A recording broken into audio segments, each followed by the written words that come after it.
All right, welcome back to the Krueg Show, everybody. It is a big night because we got Steve Young in the house. It's Super Bowl week. I got lost in the 6 feet. You like that? I lost. I'll turn it up. I'm back. It's all courtesy of StreamYard. Thanks to Pig and a Pickle, the title sponsor of the Krueg Show. Check them out in Emeryville and Corte Madera. And, of course, all week long, we'll be in Vegas starting tomorrow. Sharp Corner Sports Cards and Collectibles. Check them out in Monterey. They're on 205 Cypress Avenue in Pacific Grove. And we're also brought to you by Valley Roofing, valleyroofing.com. And they're our sponsor this week as well for the Super Bowl week. And we're really excited to have them supporting us. Valleyhillroofing.net is their website. Give them a call, 209-481-6851 for all your roofing needs. Steve, good to see you, man. How are you? Doing great. How are you doing? Man, I'm doing fantastic. I appreciate you jumping in. And, we did this a year ago or so, and you were so gracious with your time. I really appreciate it. I never like to bug you. I appreciate people who do the work, don't feel like they're trying to, jam people up, just trying to give good information. And actually bi-directional, like you want to give information to the people that you're interviewing, and you want to give information out to the people listening. And so I just want to thank you for kind of just not playing that kind of hyperbole role. You know what I mean? Just get the information out there, let people kind of chew on it, and we can all be smarter. So thank you, Krueg. You're a good man. Oh man, I miss doing the regular hit with you, and I loved your foundation. And Steve, before we get rolling, why don't you shout out the foundation? Because this was like, I couldn't believe it before I did the regular hit with Rod and Tommy and you about how like you have a foundation that actually seeks out giving credit to the great organizations that exist in the Bay Area that help lots of needy people in any number of areas. And I always thought it was really cool.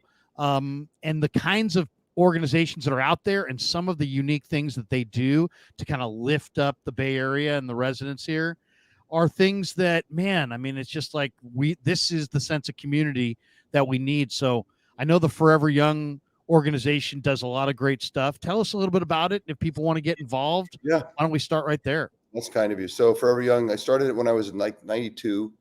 And it was essentially, I went to a dinner of these wonderful mothers of disabled children.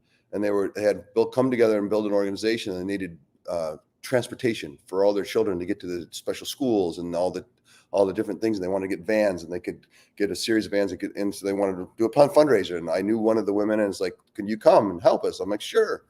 And so I went, and they spent half a year trying to put the whole dinner together. And I think they raised, $30,000, and it became very evident to me that, what, I think I can raise the $30,000, and you don't have to spend half a year doing it.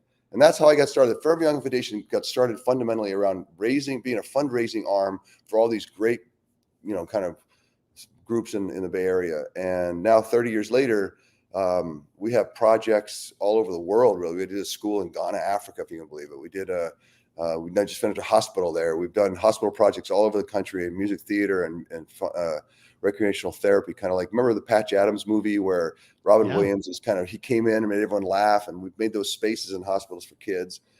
And we do a lot of projects, and we support a lot of really good groups. We're one of the top 10 children's charities in Charity Navigator in the world.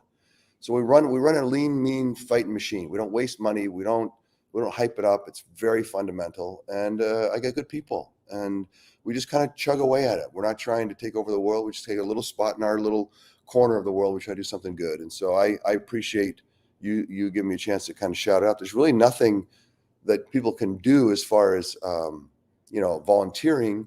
You can go to the local children's hospital and volunteer and try to sing to the kids in our music theater spots and our recreational therapy units, and that'd be awesome. We have a lot of people, we had Imagine Dragons, we've had Chester Bennington back. He started it a long time ago, and a lot of big names have come in and sung to the kids. But if you can sing, or even if you can't sing, the kids don't mind, come in and play the guitar, and that could be help out. That'd be great. And if you wanted to just get on foreveryoung.org and just give a few dollars that is not going to get wasted, and we're very open and transparent about where the money goes. Check it out. foreveryoung.org. Yeah. So and we'll mention that a few times throughout the the sit down here, because if we got a lot of people that do care, and they love you, and they love the way you play the game, and they love your contribution to the Niners and to the game. Foreveryoung.org. And if people want to go and make a donation, please do. All I can say is it was inspiring hearing you described the different people we were shouting out on a regular That's good. basis Yeah. that were doing cool things. And you know what, Stephen, the cool thing is, like, people hear that. It's like when people hear other people being charitable, and the great lengths that people do go to be charitable and to try to help people out. I think it just kind of motivates everybody's spirit to kind of think along those lines. Yeah, it's like anything. We were just talking about the Golden Heart Fund that the 49ers started with Harris Barton and Ronnie Lott. Right. And Eddie D started this Golden Heart Fund to build a little nest egg for some of the 49ers through the years. I mean, how many people have played for the 49ers that you don't remember, or you didn't even pay attention to, that played a couple of years, 3 years, 4 years. Now they're in their 50s, 60s, 70s, and they're struggling. And the Golden Heart Fund is kind of been put together to kind of help. And so, I really appreciate people using their platform and trying to help. I like the radio show.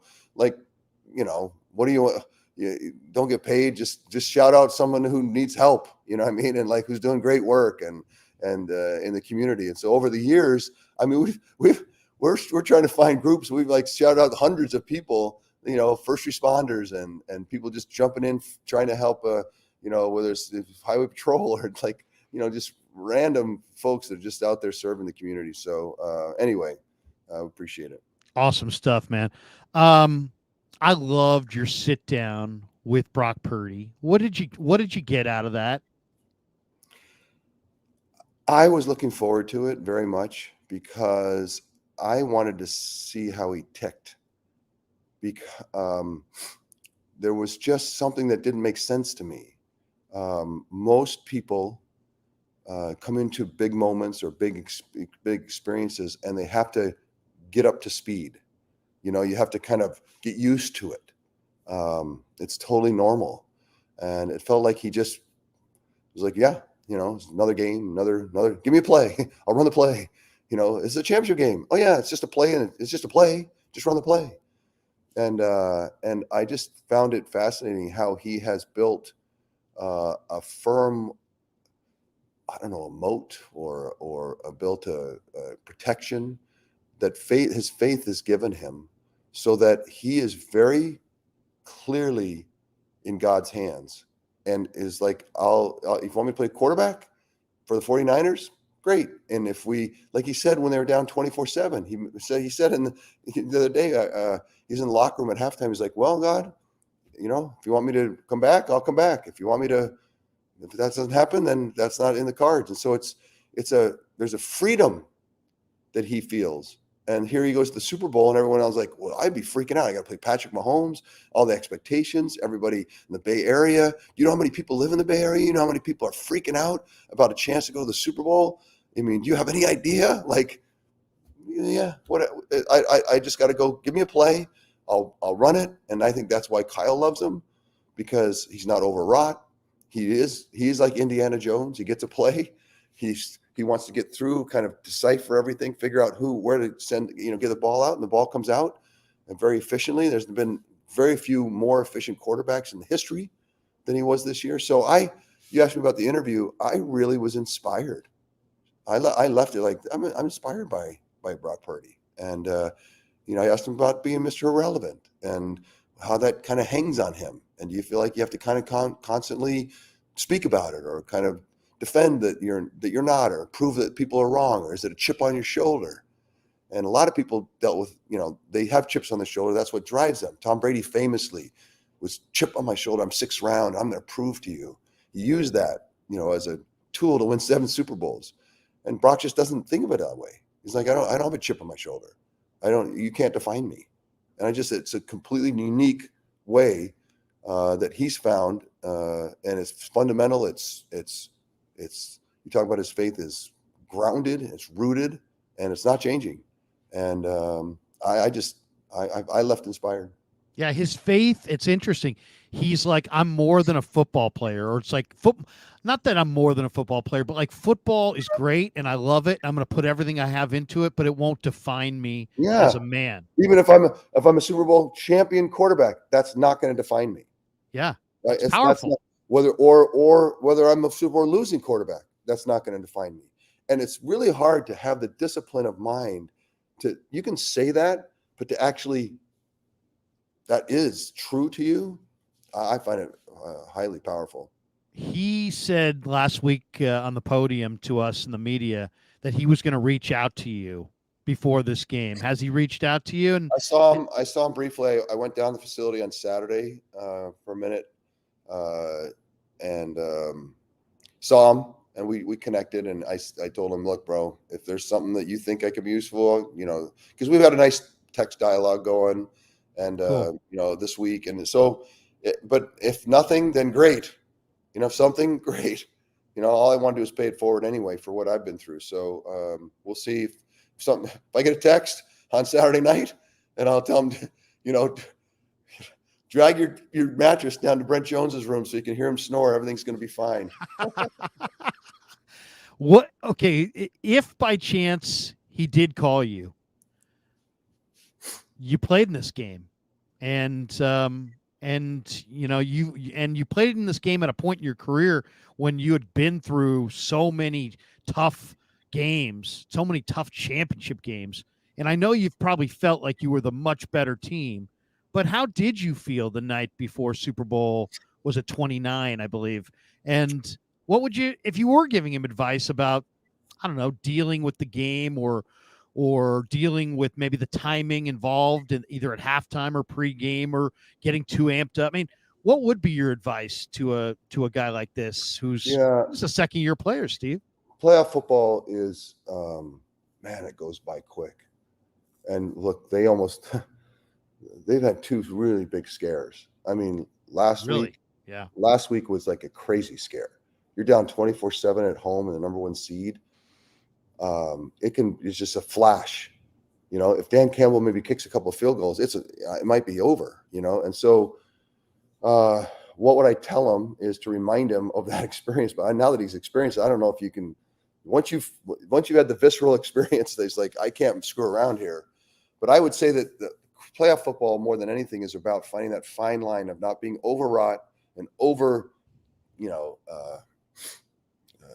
you can't waste a play, but you also can't overdo a play.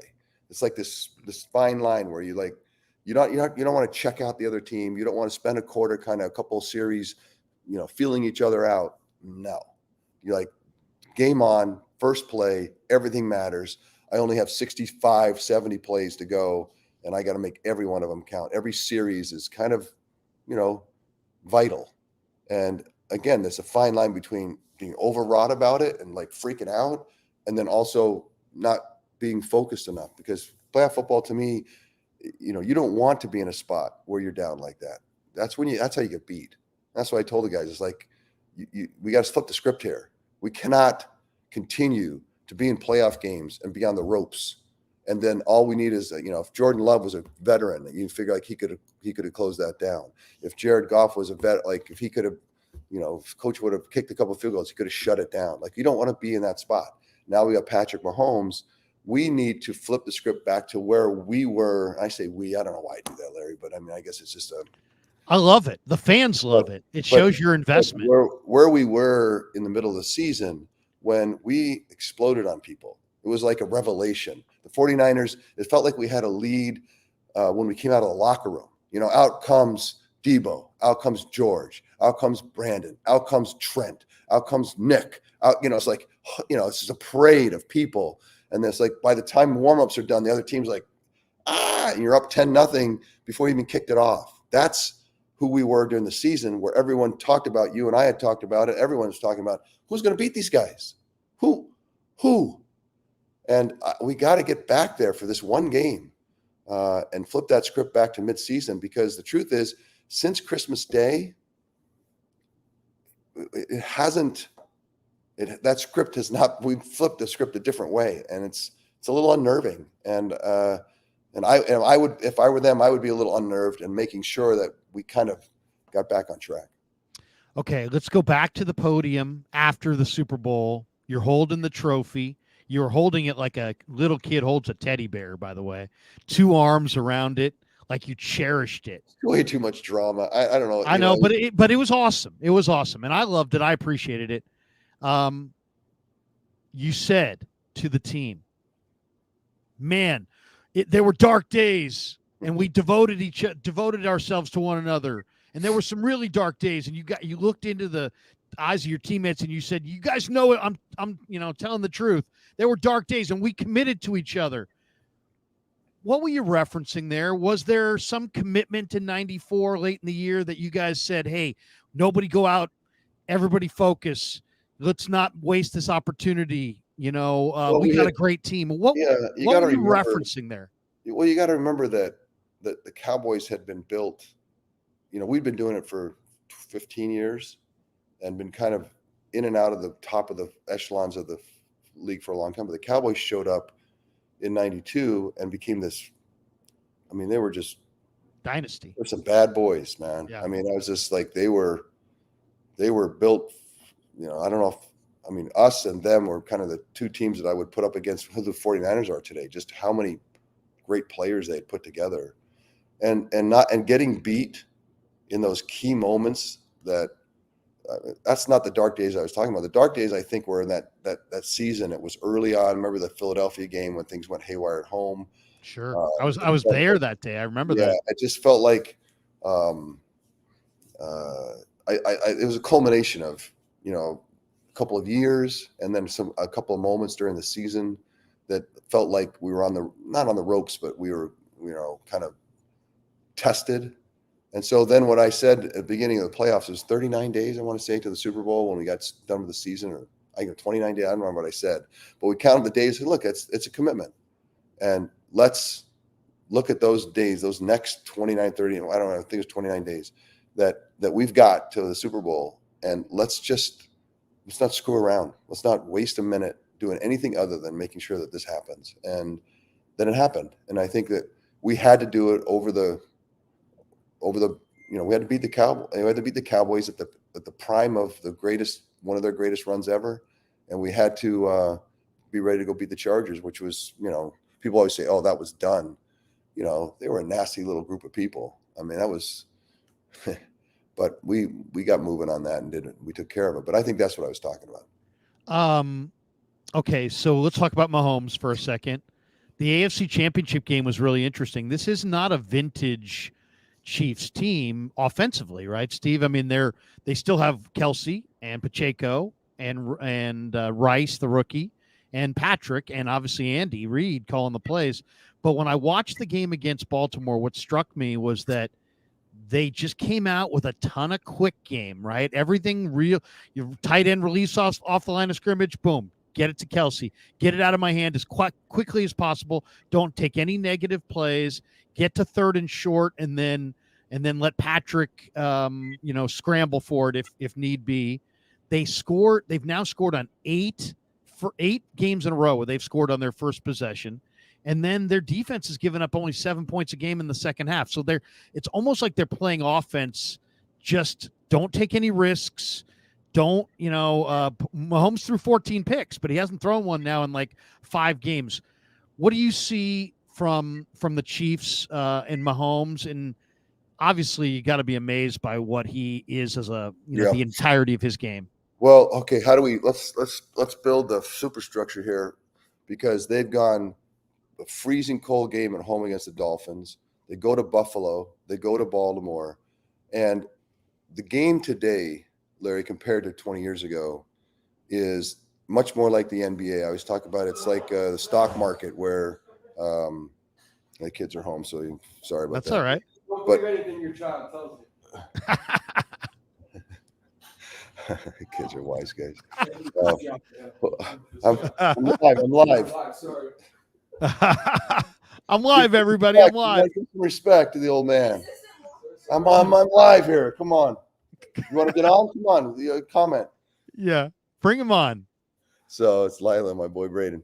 You know, because the league is built the way it is today, it's like the stock market. It's highly volatile in that teams that are going to be great.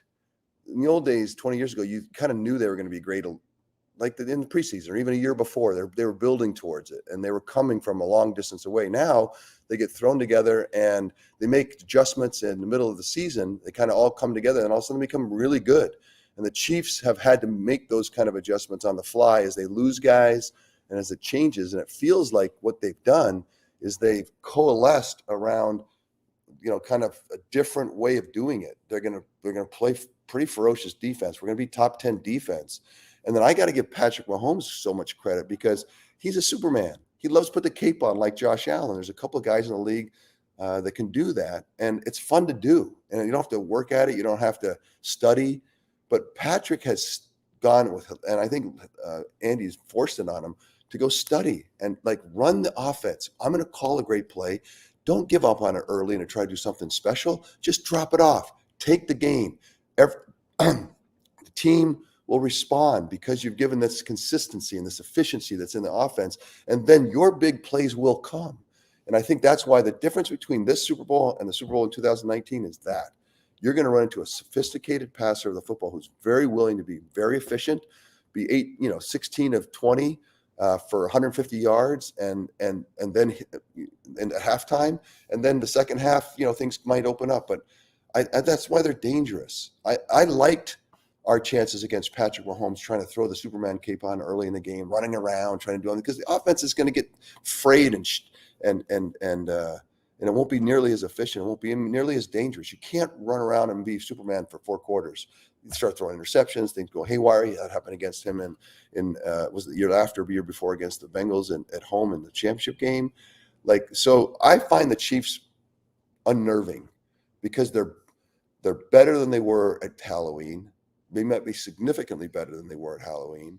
And they also have been here so much that there's nothing new. There's nothing that's over. They're not going to be overwrought. They've learned from the Super Bowl that they weren't prepared to play, and they've screwed up against Tampa Bay. They know it. And, I think the guys who've been around for that are just not going to allow that to happen again. So they have scar tissue that makes them dangerous as well. So if you're going to say the Kansas City Chiefs of Halloween, how do you feel about them against the Super Bowl and the 49ers? You're like, yeah, I like that. I like that matchup. The Kansas City Chiefs of today, I don't know. It's a little more scary. Are you surprised the Niners are favored in this?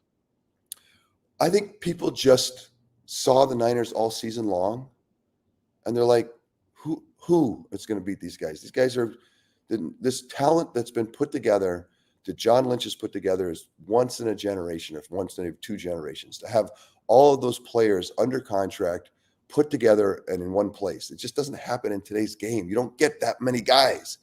And so when Brock just spits the ball out there, gets them in space, lets them run, and Kyle's just coming up with cool stuff to kind of to do that. That I think the whole country feels like that's who the Niners are. And then I would say, since Christmas, I don't know that that's who the Niners are. Where's the pass rush? Where's that dominant defense that's going to give the ball back a bunch of times? Where's our offense that's going to explode on people from the get? I have a feeling they're probably thinking about the Niners of Halloween, and they're probably thinking about the Chiefs of Halloween. What I think who they are today is a little bit more unnerving. Now, loving the comebacks, loving the grit and the heart, the heart to pull those games out and go win them. You got to give everybody a lot of credit for that. But in championship football, especially the Super Bowl, that is not the script that you want to be in. The sideline of the fourth quarter where you're like, hey, get this monkey off my back. And it always made me laugh. But, man, I know, you almost had to live through the era to understand how much pressure was on you from 90, 91, 92. Joe's standing right there. Joe's got an army of fans. They loved him. You understood the whole thing. You're a smart guy, but you also were trying to assert yourself and were winning MVPs and sending to great heights. what did this win in this game change your life at all, Steve? I know you're balanced. You're a normal guy. You got a wife, you got kids. I get the sense from talking to you that you're an everyman's man. But what did winning that game ultimately do for you, or would your life be as complete without the win in that Super Bowl? Well, I think because of the Super Bowls that had come before, and that remember there was we almost had 3 in a row. Like, you got to live through the era where we go to Super Bowls and we win Super Bowls. That's what we do. And no, other than the Patriots there for a little while, no one else has ever been in a situation, maybe back in the Steelers days, back in the 70s, maybe, but like, no, you have to experience that and recognize that that's what we do. And anything short of it is just kind of a failure. And people are like, what? You're kidding me. And no, you like you said, you had to have been there, and being there, you know that to live up to the expectations, you needed to win Super Bowls. And I actually feel like, I went to 4, 5 championship games. Joe went to 8 I don't even know what it was, 8, 9 champ. I mean, we left things on the table. Yeah. What I mean? Like, despite getting 5, it's like we left stuff on the table that but that's just where it was. And so that super, like, going to Super Bowls is the key, and we won them. I mean, Joe had won 4. I was like, if you go to Super Bowl, you win it. And that's just part of how you wake up in the morning before the game. It's like, I have no choice. This has to happen. And it's an awesome place to be, because you're going to find, I always say, look, I want to be in situations where I can find out how good I am. I might find out I'm not as good as I thought, but at least I want to find out. And being in San Francisco and in that offense and with those guys, I felt like I'm going to find out, and I relished it. And I wish that we would have had more, that's for sure. What would this win, you think, mean? Kyle, and John, and Jed. I kind of feel like these guys, they're all very successful, and they're all very talented, and they've all been winners at a very high level. But this win would validate all 3. Maybe Jed, to his mother and father. Maybe John, as far as, man, he's already a Hall of Famer. He'd have the complete resume. And for Kyle, he's got that label that Andy wore for so many years, the best coach in the game that didn't win a Super Bowl. What do you think it would mean to those guys to get this? I mean, Kyle seems just so maniacally driven by it. I can feel the tension coming off him the last couple weeks. Whether you like it or not, or whether you think it's right or not, Super Bowls define careers. So get it, and I think that Kyle, John, Jed, me, everyone understands, like, Super Bowls define careers. And so you got to go get them. And they don't happen one person, it's everybody. And give the 49ers credit, and give Jed credit, and John and Denise, for the last 20 years, especially since 2012, we've been in 5 championship games, 6. Yeah. And then the 3 Super Bowls, and people say, well, you lost them. Well, come on. You're like Bill Walsh used to say, we set up base camp in the playoffs and we attack the summit every year. And that's who this team is. And so you got to give John and Jed and Kyle tremendous credit for being in this spot all the time. But like my life, you got to get there. You got to win it. And so they know that. And so you don't have to wonder the impact, because it doesn't make your life, but it makes your career, right? And what you're saying is, like, you got to have a good life, and you have family and wonderful. And it's like, you can have a wonderful life, a healthy, beautiful life, and you don't have to win. But if you want a, phenomenal career in football, you got to go win the Super Bowl. There were some guys that weren't, as Kyle said it, weren't necessarily hustling on the backside in the NFC Championship game. Weird. When I saw the video, my jaw dropped. I mean, I was at the game, but I was watching it in the press box in the upper level. Right. When I watched the TV copy, I got to be honest, I didn't see Chase Young kind of, going 3 quarters. It felt like a preseason game 3 situation. I brought it up to Kyle. I don't know that he wanted to talk about it. I'm pretty sure he didn't. John Lynch said, hey, look, hard work or hard effort, and you're working hard and is non-negotiable. Hustle is non-negotiable. Steve Wilkes said, I was embarrassed. And this has been a narrative, Steve. What did you think when you saw that?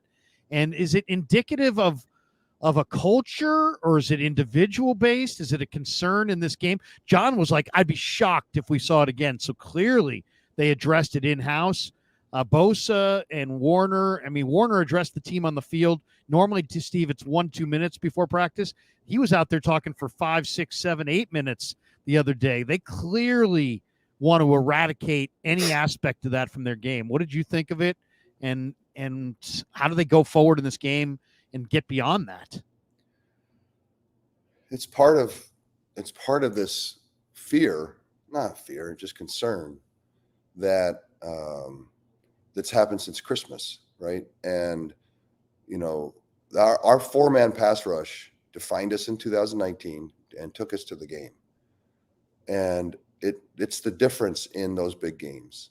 And to watch guys not, it baffles the mind that in San Francisco, with the opportunity that's in front of you, with what's at stake, you think you talk about Kyle being maniacal, right? And you'd want 50 guys that were maniacal, and to find that that's not true. That's just, it's what's in that locker room, the leadership. This locker room's tremendous. This locker room is leadership that reminds me and feels it resonates with me. This team resonates with me on the teams that we had, in the leadership in the locker room and who they are. So do I expect that to ever see that again? No. But the concern is that, like, their wide nine and the things that they've been doing for a little while, is like, does someone have a book on them? Because let's put aside the hustle situation. Let's just figure that it's gotten fixed. What is keeping us from kind of dominating defensively that, in the last, month or 8 weeks, and are people kind of got a book on us? And I think there's some fears and anxieties in the system that we're not able to do what we were doing before. And maybe that leads to that. So there's nothing in the playoffs in the 2 games that makes me feel like we've gotten that worked out. And so, it's like, then we got to work it out now, and we got to flip the script and take it to Patrick Mahomes and make sure that he has to put on that Superman cape early, because they get desperate, and he has to do all kinds of crazy stuff, and he starts throwing it around, and they're just under siege. That's got to be how we play football, and it just hasn't been that way, and we got to get it back. A couple more minutes with Steve Young. Foreveryoung.org is his foundation. Guys, if you can, make a great donation to Steve's foundation. They do incredible work here in the Bay Area, and we appreciate Steve's time tonight. The Super Bowl's evolved as far as the media thing. Did you and Stan Humphries have pre-game appearances, not on game day, but in that week where you guys appeared together? Yeah, And there were press conferences, and not like, representing Nike or like nothing. I can't imagine that's what you're talking about. No, like tonight I just saw a picture of Purdy and Mahomes, and somebody asked Purdy the other day, do you know Mahomes? He's like, I've never talked to him. What do you want to say? Nothing? Do you want to say something when in those this is a guy you're trying to beat. I mean, both guys are desperate to win this game. It seems kind of odd that you would put the competitors together and they would actually talk in a friendly way or have time together. Is there awkwardness there, Steve? And do you try to not be glib and happy, or what was your mindset? What was your game? I appreciated emotional athleticism from people. In other words, I tell this great story about Reggie White sacking me and then falling down with me on top of him, right? And then saying how you doing? How's your folks? Like, I appreciate people who can compete at its highest level, kind of white hot competition, and then they don't have to overcompete. They don't have to drive you to the ground and scratch your eyeball out. Like, let's compete. Let's respect the competition. Let's play hard. Ronnie Lott taught me that. Like, let's play hard, but don't disrespect the competition, because then we can't learn from winning and losing. And so I don't mind people. I think some fans are like, you should never look at them. don't even, just spin their face. Like, look, I appreciate people who can compete at the highest level and still can have a, collegial, conversation, on a Monday before the game. Like, I can't imagine that you can't be that kind of a statesperson that can figure that out. So, do I want to hang out and go through? I mean, no, I'm not saying that, but just you can be cordial with people and move on, and then be ready to compete. There's some people that overcompete, and I think it actually hurts them in their competition.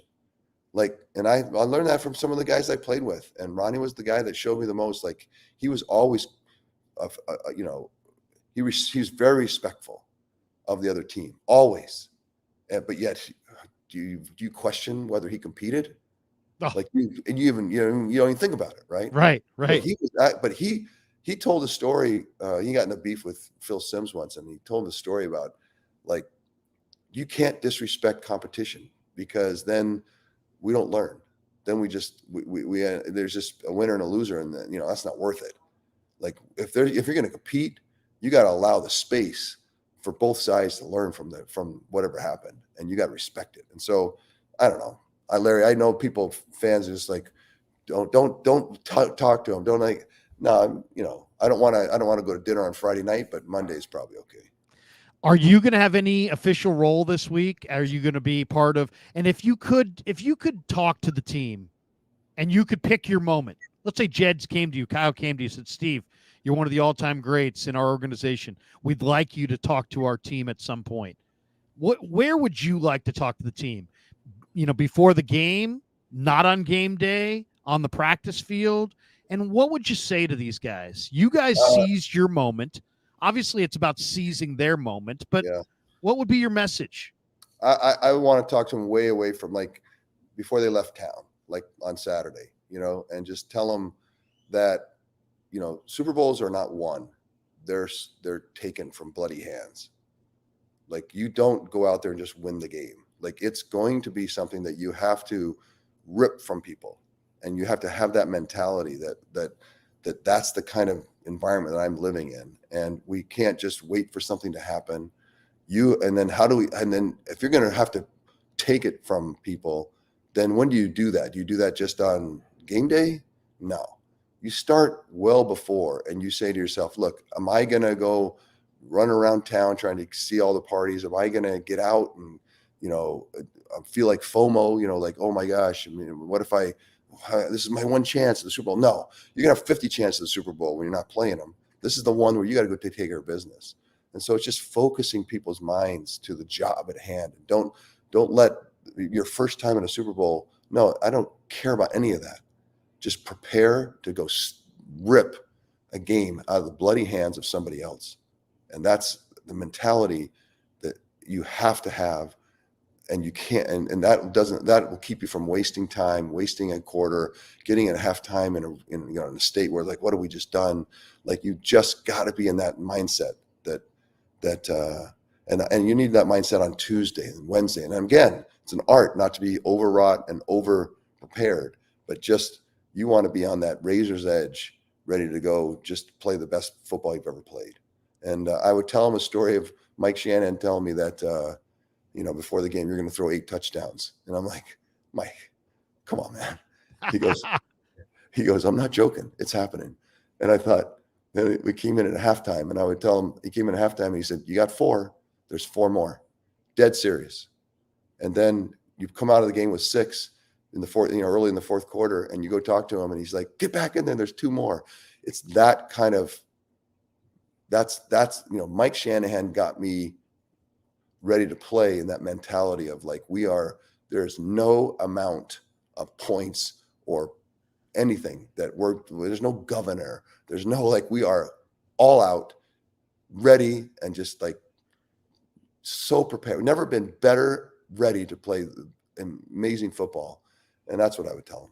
You know what play I would love to see, Steve, by the way? I'd love to see Kyle dust off the play that you guys scored on the touchdown to Ricky Waters when you guys ran Rice through the zone and ran Waters behind him through the exact same zone. I'd love to see Ayuk and CMC on that play and see if it would work again, because, Rice took the coverage. Waters just ran free. I think IU could take the coverage. I think CMC could run free. Do you remember that play, what that play was? Oh, yeah. I remember Mike Shanahan talking, because remember Stanley Richards, and I can't remember the other safety. There was 2 all-pro safeties. And all week long, they're talking about, look, the middle of the field's closed. Like, we shut that down. They have to go somewhere else. And Mike Shanahan's like, we're gonna run them out of the building. So he had 2 plays. Remember the first, it was like 3rd play of the game. Jerry caught one right down the middle. Right. And then the next series, I want to say, he ran that play that you're talking about, where Jerry went down, and then Ricky followed him, and Ricky caught the ball down the middle and then went in for a score. And as I was running down to congratulate Ricky at the end zone, I ran by Stanley Richards, and I'm like, I go, bro, how's the middle of the field? Is it open or closed? I can't tell. I can't figure it out, man. I'm not sure if it's shut down or if it's wide open. How do you feel about it? It would have been better if you used his nickname. I think he was the sheriff. Sheriff. I go, Sheriff. I might have said, Sheriff, where's the badge, bro? It's not happening right now. Oh, awesome. Okay, couple last ones. What do you think of, Warren Sharp, who's really sharp, says that the 49ers, this is a matchup, talk about the matchup. He says the Chiefs struggle against 2 running back sets. The Niners use 2 running back sets, the highest rate in the NFL. Chiefs are giving up 5.2 yards per carry, 27th in the NFL against 2 running back sets. In fact, they're giving up 6 yards per carry against 2 running back sets on early downs. Is it possible, Steve, that the Niners show up and just run the ball on Kansas City and dominate this game because of Kansas City can't stop their run? Or is that dreamlike thinking? Well, no, if you think about Kyle and think about, remember, it was just 7, 8, 9 days ago that they were in a halftime in like an existential like crisis. Like, can you imagine if they would have been the number 1 seed and lost that game at home? But they were there. They lived it. And so you got to understand that that's still, that doesn't just disappear. And so the idea, what you're describing to me is Kyle says, look, if we think we can do that, and Juszczyk is going to be that extra guy that's going to, and then, we're going to just pound them and try to go up 10-0 off of that and not take a lot of risk. That'd be a dream scenario, right? That'd be the way you want to do it. Big, huge chunks of clock already gone. And then off of that, once you can establish that, that's the Niners of 19, right? It's in this season as well. Like, and then all the stuff that comes off of that, Debo. I mean, one stat, Larry, I don't know if this stat I tell everyone. I was talking to John Lynch today, told him this stat, he hadn't heard it, but it is the most amazing stat I've ever heard, that there's 0-yard passes. So every yard pass that they've had for the season behind the line of scrimmage, screens, slip screens, everything that happens there, you got to figure what, 95% completion rate, right? Their yards per attempt on those 0-yard throws. So you don't throw you throw the ball behind the line of scrimmage. Their yards per attempt versus the rest of the league's, all their throws, all the throws that go on all over the field, they are number 1. Their yards per attempt is number 1 in the league from their 0 passing. So that is such a powerful place to be, that you can lead the league in yards per attempt with 0 risk and just putting it in people's hands in an artful way. It's an amazing thing. And the explosion of that is what you got to hopefully see in the Super Bowl.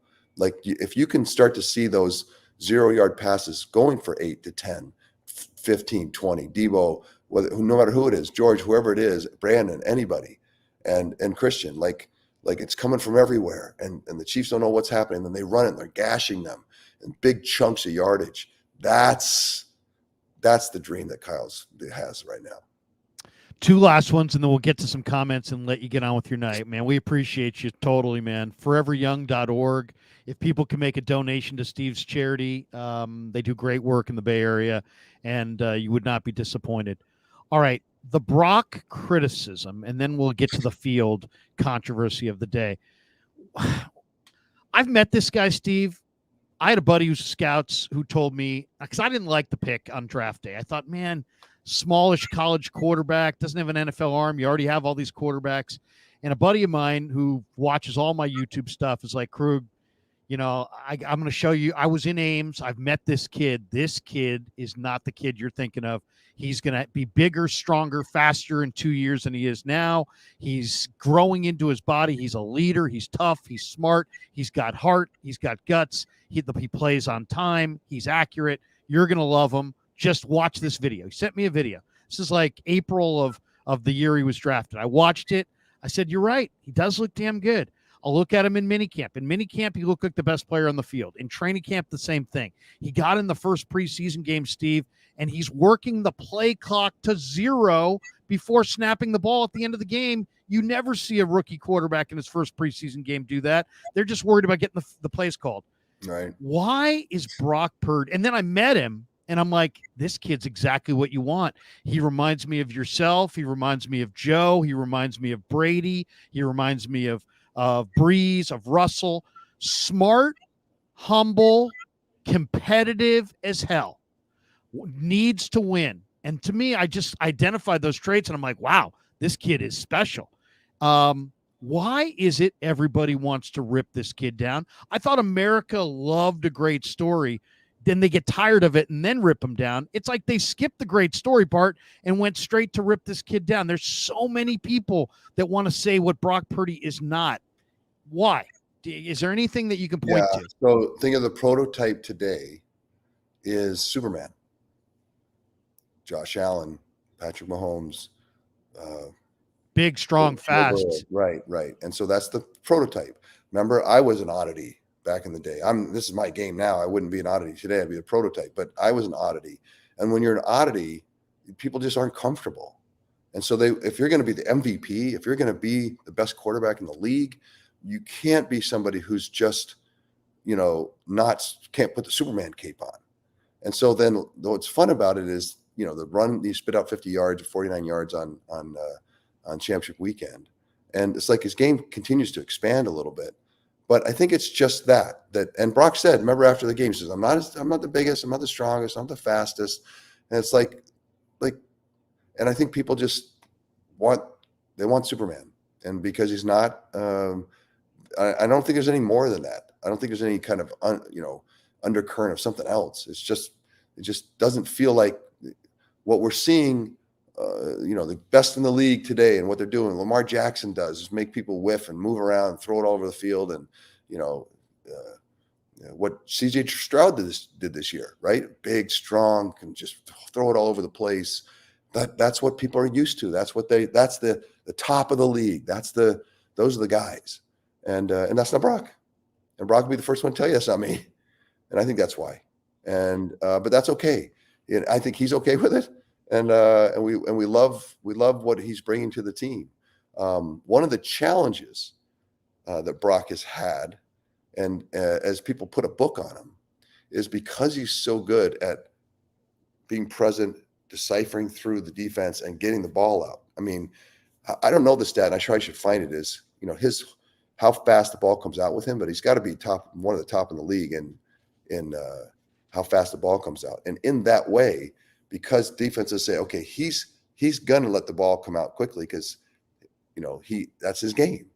And so then I noticed especially the Raven game and then the Green Bay game, like wherever he looked first, they just ran there because he's looking there because he's going to throw it there because he already figured it out.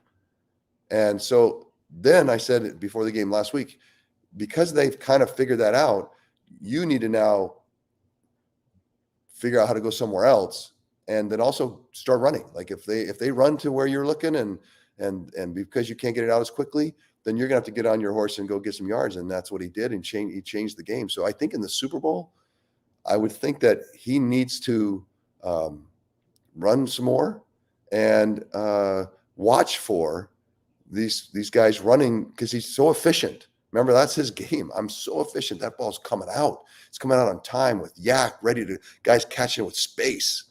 And it's not late. It's not double pumped. It's coming.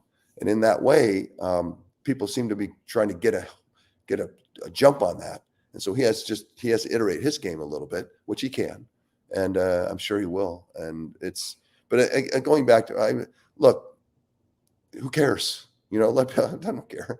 Like, just go be as good as you can be. And I think that's kind of what his mantra is. And let everybody talk. It doesn't matter. Last topic for you, and then we'll get a couple comments and get you out of here.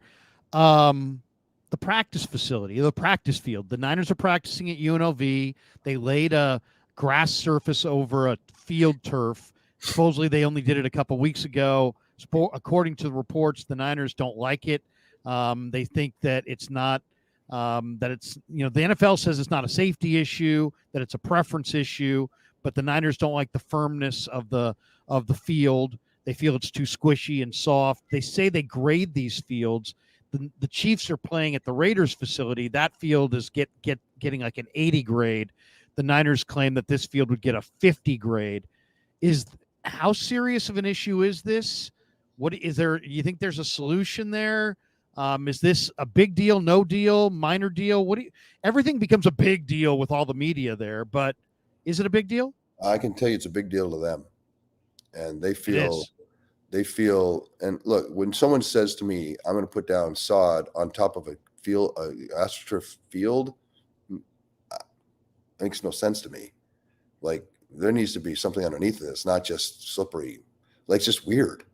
So, and then I think the rain's probably exacerbated the problem.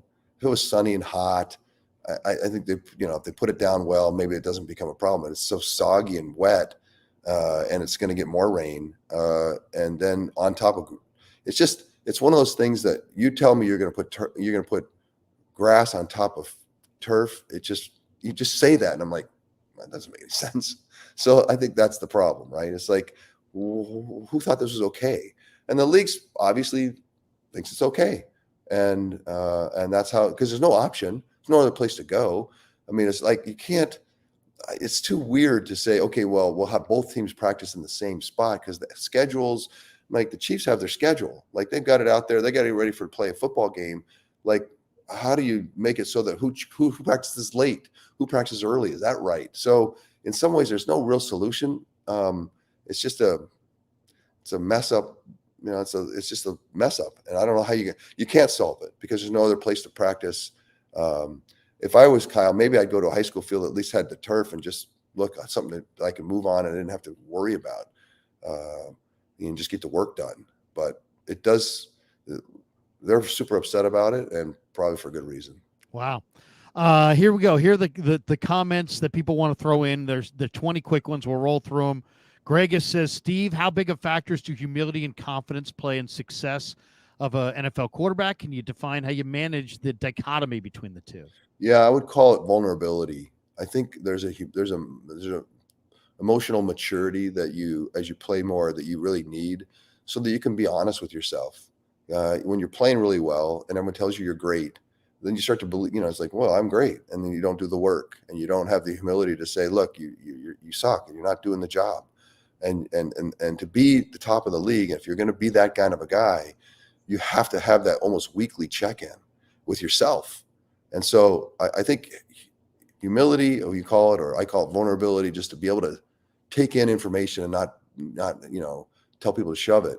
And then the confidence that comes with that. I think they actually work together. If you do it right, I think there's a loop of vulnerability to truth and criticism and things that really can matter. Then you have to be the judge of that, because everyone's going to you read the paper, you get a lot of criticism, but the real people that you trust, and even yourself watching, how do I take in something and learn and be better? And then the confidence that comes out of that, because you're actually getting better. I thought every day, look, I want to be better every day. I want to be the best I can ever be, and I'm never going to give an inch. And until the day I retired, I kind of felt that way. I don't know if I pulled it off, but at least it was intentional. It was aspirational. But those things they're not at odds if you think about them the right way. Mike Monahan says, Steve, did you really say that to Eminem? I saw you guys pictured. I didn't hear what you said. Yeah.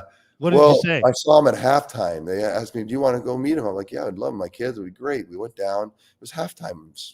It was, 24/7, and I walk in, And I met him. I said, look, you got the Harry Potter trance on our team. Like, look away, man. I don't know what you got going here. You gotta look away. And we laughed about it. We chuckled a little bit and talked about how amazing it was and how long he'd been a fan and how hard it had been and everything. And it just, I could feel that visceral feeling when you something's about to happen that you can't imagine. And I said to him, you taste it, don't you? You know, and he says, yeah, like you can. I was like, you got to spit it out because it's not done, and it can't be there yet. And I said, if you get to 34, then you can chew on as much as you want, but until you get to 34, it ain't happening. That is awesome. And I just, as a friend, it was always, I didn't mean it to be a challenge or anything. I was just trying to I was trying to give him emotional stability, so that he didn't run ahead when it wasn't time yet. And if I would have told him that Dan Campbell was going to not kick 2 field goals when he had them, then then you really got to spit it out, because that's when that first time that he went out there in 4th and 4 or 3, it might even have been 2 at the 30, and he's up 24-7. He does not kick that field goal. I talked to John Lynch about this too. That's when we both felt like, oh no, this game's on. Right. We didn't get that 4th down. It was like it changed the nature of it, and I don't care what he could come up with. I don't care what he says to me ever in his life. That was the biggest mistake in contextual coaching in the history. I mean, it's just like, wow. Wow. Momentum is a dangerous thing. And you've got to care for it. You've got to, and you're on the road in an unexpected situation against the number 1 seed, and you're up 24-7, and you got a field goal to kick, and you're going to be like, no, we go for those. Like, okay, bro. You can go for those any other time in your life. This is the one time you cannot do it. You kick a field goal to further put that dagger in. And the 49ers just took energy out of the fact that they didn't get that. And then Sean O'Leary says, well, go ahead. I'm sorry. Then he did it again. And then I was like, oh my gosh. Yeah, seriously. Sean, and he wouldn't do it the same way next time around. Sean O'Leary says, just want to say thank you, Steve, for all you've done for the 49ers. I was a young kid for the 80s Super Bowls, but came of age watching you play. Forever my standard for what it means to be a 49er, talent, smarts, and heart. That's kind. Noe GQ Pena. My first teddy bear was named Steve Young. There you go. Hold it tight, baby. Hold it tight. Andre Thompson has become a YouTube member. Thank you, Andre. Hey, Peter Parker, Steve, my stepdad passed in 2007. You were his fave. I'll tell you, Larry, through the years, the people that sat in the different sections, especially, at Candlestick, and the families became like friends. Like, people would sit in rows and they knew each other. And as people would meet me out on the street and they would hug me like, Steve Young, you were part of and I'd be like, they're hugging me. Well, because they had that visceral feeling, like he's part of the family. We're section 46. We had everybody in the section. We went to Cabo together. We went, we tailgate together. It was like there was an era of time that, in the 80s and 90s where when he talks about his dad passing away and what he went through, I guarantee that was the experience they had. And I've had to honor that. And so when people hug me, I'm like, hug away, bro, because we're hugging it out. It's awesome to be a part of something that was so cool. Oh, it's cool when people feel like they know you and they share that bond. Bay Area Chris says, thanks for mentioning Brock Purdy, Steve. Wore your jersey today. Okay. Jesse sweet. Wade says, Steve, as a diehard faithful, I want to say thank you. Thank you for all the memories. You are an absolute legend. Wait, my kid's still here? Yeah. Hey, guys, come back in here. No, I'm just kidding. My kids don't think much of me, man. So I gotta. Exactly. You're just Steve. You're just dad. My oldest does. He does respect. Lila, you okay with that? That you're a legend. Dad, the legend. Cless Lamperio, 49er, my 49er quarterback, my forever quarterback, Mr. Young. Steve, do you think this defense can truly turn around, or is there more of a serious problem? Love you both. Thank you very much. There's fear in the system today. There's fear, and we got to end. We got to flip it. And I'm not. All I need is just you guys can do it. Just go flip it. And That's Let's great. see it happen. Lisa Rodriguez says it's John Stephen Young, y'all, my favorite quarterback. So Lisa, I signed in. My Google must be John Young. So yeah, that's in case I get arrested. Rakib Jumani says, my favorite analyst and favorite quarterback of all time. I must be dreaming. Pinch me. Well, thank you. I take that very, very kindly, Rakib. Bomber 78, would you say Brock will be able to maintain his calm and collective vibe to him during his first Super Bowl? Steve, what is your score prediction? Yeah, no, I think, Brock's proven that, not much, but there are things that got to him. The rain and that game in Green Bay, that was not a look that I want to see again. And look at halftime, right before halftime, I don't want to see that again either. But he seems like a guy that, for his age, is well beyond those years. And so I don't expect anything in the Super Bowl to be kind of overwhelming. The situation could get hairy, but the score, I want to believe the 49ers can flip the script and do something really kind of 35-21, like really kind of pull away. Like, I know that's the 49ers and the Chiefs of this moment. If it was Thanksgiving or Halloween, that's my score. But I need that score back. I need that team back that I had before Christmas. I have 31-20. Kent says, how do you convince yourself that this is just another game? Why do you think Brock can do that, given how inexperienced he is? It's just, you got to understand how he sees the world, and he's on God's errand, and he's in God's hands, and that's just how he speaks. That's how he looks at the world. And he doesn't have to think about any more than that. And his faith is a superpower. And, and that's what I learned from interviewing him. And it's just, if you don't understand them, you don't understand him. Yeah. He's a man. He's definitely, faith is front. Okay, let me hit as many of these as I can before we got to get out of here. I've got to go, Larry. So yeah, no problem. Hey, I'll read this last one and then I'll read the rest when you're not here.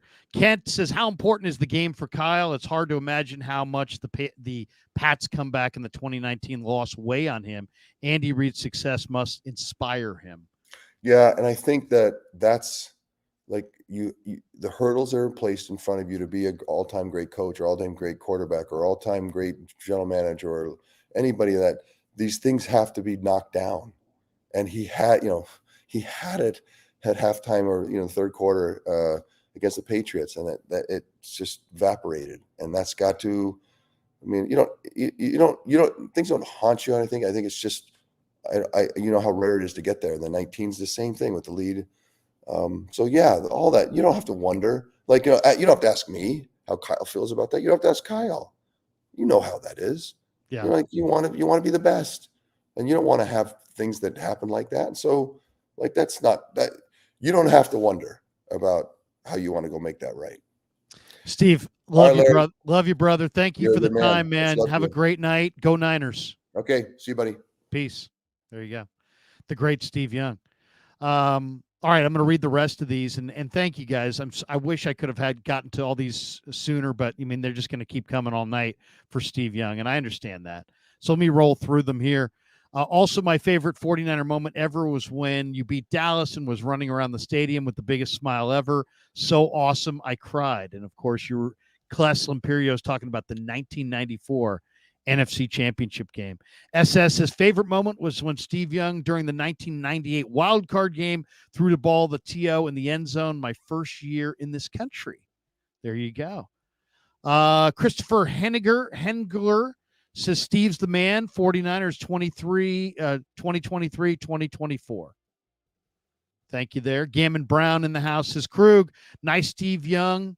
AI deep fake. Yeah, it's not, that wasn't really Steve. Dazzo 0187, Chiefs gave up 4.7 yards a carry to the Bills and 5.1 yards per carry to the Ravens. Are you confident we can run on the Chiefs? I am. And I think if there's one thing that stood out when I was doing my research on this game, it was the Warren Sharp breakdown, where he basically says that the Chiefs struggle badly against two running back sets. The Niners use two running back sets at the highest rate in the NFL. KC's success versus two running back sets is not good. They're 27th in the NFL at yards per carry. giving up 5.2 per carry. They're 23rd in the NFL EPA per rush attempt. And then they are 30th in the NFL in success rate, 30th in the NFL in yards per carry allowed, 6 yards per carry against 2 running backs on early downs. So I think you're going to see the 49ers run the ball on early downs against Kansas City. Kansas City will go to their base defense, and we'll see. We'll see what, how it's going to look. But I think there is an advantage there for the 49ers. Cozy Vibe Studio. Seeing Steve Young reminds me so much of my dad and our memories together watching our Niners. Gurpreet Takar says, rocking my 1994 Steve Young jersey from the airport to Vegas. Steve loves to hear that. The Chad says, Steve, my grandpa was your biggest fan at BYU and in San Francisco. You are the reason I'm a 49ers fan. Lots of respect from Utah. And Brian Castillo says, Steve, what is the main key for the Niners bringing this home? If you go back and watch the first part of this stream, you'll see, Steve outlined kind of a couple things about this game that he thought were keys as far as the Niners winning it is concerned. Stephen Pryor said, Steve, let's look past the Super Bowl. If you were still the quarterback still today, what position would you pound the table and ask John Lynch to improve during the offseason? I think he'd probably say the line of scrimmage. Offensive line, defensive line would be my guess. Robert Lucarelli Jr. Steve, as someone who backed up Joe, do you think Darnold should stay and back up Brock? That's interesting. I don't know what he would say to that. I think Darnold's probably going to wind up leaving in the offseason, but this is a great offense. There's no question. And only thing is, Brock's a young man. Joe Montana was an older player and had injuries. Brock's a 24-year-old. So if Darnold wants to play, he's probably going to have to depart. Alex G says, Steve, absolute legend. Did Brock have a chance to have a chat with you, as was reported by the media? If so, how would you describe his headspace right now? He actually referenced that, Alex, early in the stream. He said that they talked on Saturday before the 49ers, a couple days before they departed. And Steve seemed to think like he was in a real good place. NG49 says, Steve Young, my favorite quarterback of all time. Johnny Granado says, Young, Brock, Montana. Let's go. Treeman McCool Jackson says, Steve, you're my favorite NFL player of all time. Number 8. And JFig 909ers says, I became a 49er fan since the catch with Terrell Owens. You're awesome, Steve Young. Let Brock cook. Travis Gaitner says, Steve, how did it feel to get the monkey off your back? Asked him about that earlier in the stream, so you can go back and listen for that. And we've got this one from Moises Rosales. Says, Steve, any way you can get a shout out for San Francisco Public Schools? We love you, legend. Moises, I'm sorry that we couldn't get to that one until after Steve departed, but if Steve had stayed here, the 31 chats would have turned into 71 chats, and this interview would have gone well past. I asked him for 40 minutes, 45 minutes, and we were already at an hour. So definitely appreciate your super chat, guys. That's going to do it for the show tonight. A couple people asked, Krug, when are you headed to Vegas? I'm headed to Vegas tomorrow, so I will be in Las Vegas tomorrow. And we're going to be there all week long producing great content. If you see me on the Strip, if you see me anywhere, come over and say hello. We're going to be producing a ton of videos, interviewing a number of people. We'll do more of our live streams with our content creator crew. Everybody from Coach to Guy Haberman to Vish and Jesse and Grant and all of them. Damon Bruce, all of them will be staying on the Strip, and we'll be putting out lots of videos and lots of content. As far as this game, I did tweet something earlier tonight that I do want to read to you guys, because I think, to me, it's interesting. I spent some time last night watching the Chiefs-Ravens AFC title game. And I just wanted to put my eyes on Kansas City. I know the personnel. And I know all those guys in the draft. I mean, there's a number of guys that are there from the team that was in the Super Bowl 4 years ago. And I've watched the Chiefs 5, 6, 7 times this year in the regular season. But you don't really get a feel for a team until you watch them, I think, in one of their more recent games. And just based on what I saw in that Kansas City-Baltimore game in the AFC title game, the one thing that is a little unnerving is that they've got this big play quarterback in Patrick Mahomes, and yet they are running a very efficient offense right now, and they're not trying to do a whole lot. And they went into Baltimore and negated the number one defense in the NFL in the Ravens defense. And how did they do it? They did it by coming out on the first couple drives and just using the quick game, right? Mahomes wasn't even getting to the top of the drop. He was taking a 3-step drop and the ball's coming out. There's Kelsey on a hot route. There's Pacheco in the flat. There's Rashee Rice on a little, stop route right in front of the quarterback. Crosses the face, boom, ball comes out. And Clowney and Matabuke and Owe and all those talented rushers that Baltimore had, totally negated. No chance at all to sack Mahomes. Ball was coming out quick, like right now. And I could see the Chiefs doing that to Chase Young and Nick Bosa. And so this idea that like Bosa and Young are going to go hunt Mahomes, they're only going to hunt Mahomes if the Niners can conquer this first wave of Kansas City's offense. The Niners are struggling on paper to stop the run. So in addition to the quick game passes, they're going to get Isaiah Pacheco on runs. Now the Niners are struggling to defend the edges against the run, but they're also Kansas City likes to run it up the middle behind Creed Humphrey, who's a fantastic center. And that's what I saw in this game. It was a lot of Pacheco up the middle behind the strength of their O-line, their interior three. And then when they got to third down, it was a very unambitious Chiefs offense. They weren't trying to throw the ball down the field. They weren't dropping 5 steps, 7 steps, and giving the edge rushers a chance to sack Mahomes. It was the quick game, get to 3rd and 3, 3rd and 4, and then either have Mahomes look for Kelsey, and they're so in sync, or actually just have Mahomes scramble. And they moved the ball down the field almost at will against the number one defense in the league. Now, then they flashed a stat in the middle of the first quarter. Kansas City has scored on their first offensive possession in 8 straight games. So they're coming out, getting a lead, taking no chances with the football, not dropping back to pass, even though they got a quarterback with a howitzer. They're not dropping him 7 steps. They're not even dropping him 5 steps. They're quick game and run Pacheco and then let Patrick scramble or find Kelsey on some little timing route where they're absolutely, they know each other so well, and their reps, their understanding of one another and where, Patrick's understanding of where Kelsey's going to be is unbelievable. Kelsey's ability to sit in a soft zone and just turn around is it's uncanny. So what's clear to me is that Andy Reid looked at this offense and said, Sky Moore, MVS, Richie James, we don't trust you.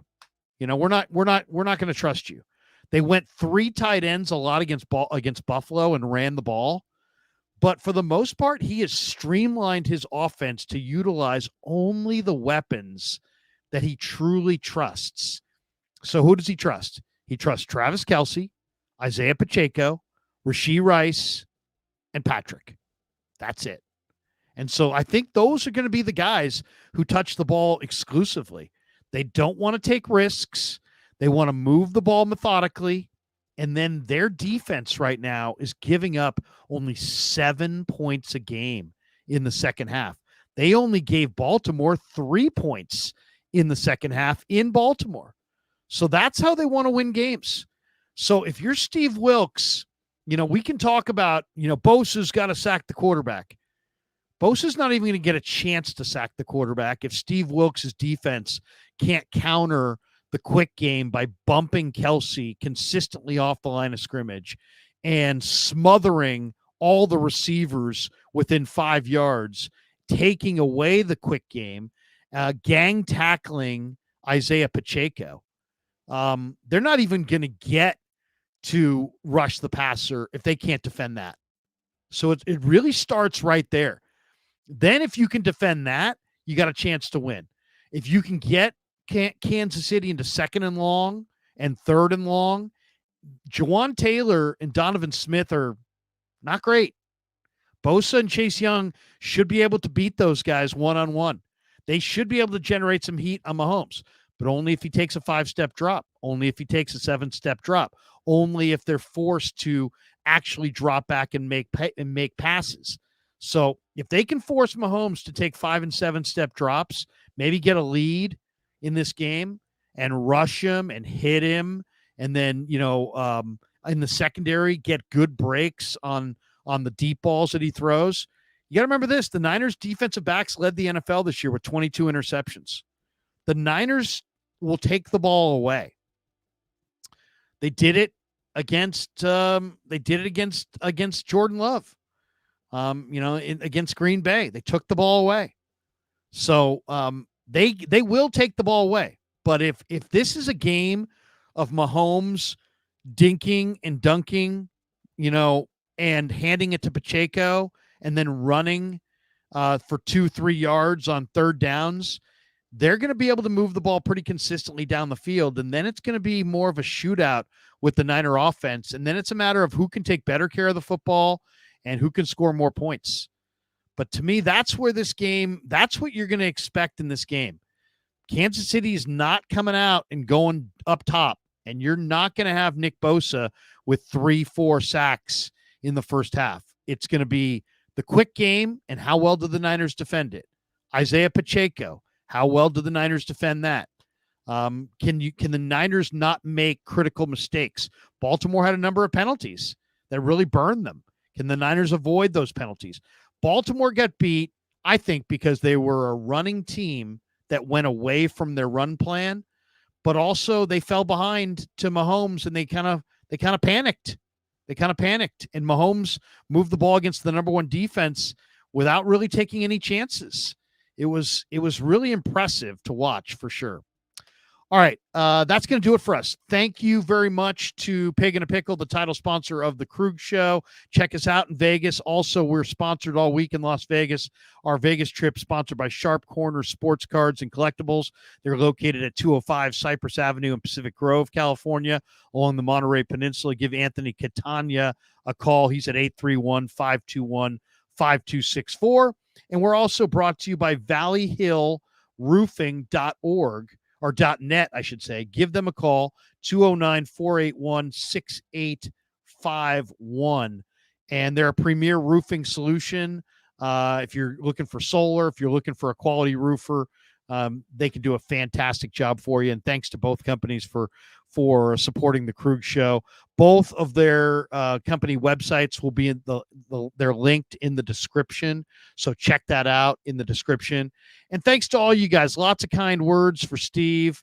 Also, one more here from GBG. He says, big credit to Kev for getting Steve on. Yep, Kev did it. Kev, the man, the myth, the legend.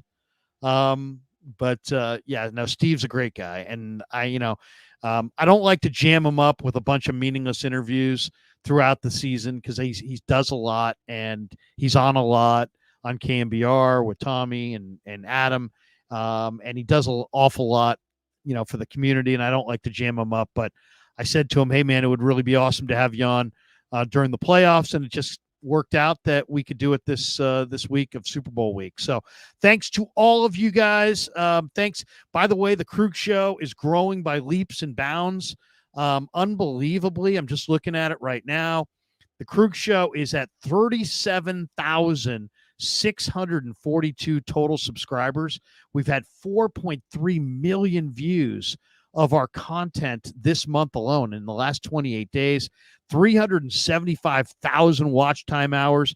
We've added almost 4,500 subscribers just in the last 4 weeks alone. So if you've yet to subscribe to the Krueg Show, please do hit like and subscribe. And we put out a lot of content. We put out a lot of 49er content. We put out a lot of Giant content. I did a video today on maybe the Giants getting Jorge Soler. I'd be very excited about that. We do a lot of Warrior content, and we'll be in Vegas all weekend, or all week, I should say, doing even more Niner content. So thanks to all of you guys. Thanks to Steve. Thanks for all the super chats. Thanks to our sponsors. Kev, you're the man. Join us from Vegas. We'll be there the rest of the week. Until then, peace. Yeah, never met a man I've been scared of. Careful.